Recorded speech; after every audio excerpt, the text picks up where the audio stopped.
एक गांव में एक गरीब किसान अपनी भैंस के साथ रहता था।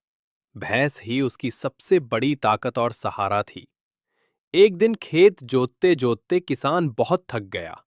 उसने भैंस से कहा, काश तू मेरी मदद और कर पाती।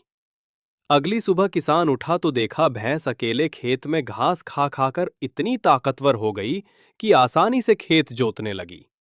धीरे धीरे किसान की फसल लहलहाने लगी। किसान समझ गया कि मेहनत और अपने साथियों पर भरोसा करने से ही जिंदगी बदलती है। एक गांव में एक गरीब किसान अपनी भैंस के साथ रहता था।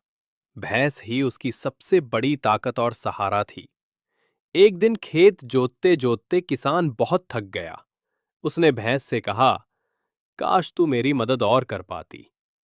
अगली सुबह किसान उठा तो देखा भैंस अकेले खेत में घास खा खाकर इतनी ताकतवर हो गई कि आसानी से खेत जोतने लगी। धीरे धीरे किसान की फसल लहलहाने लगी। किसान समझ गया कि मेहनत और अपने साथियों पर भरोसा करने से ही जिंदगी बदलती है।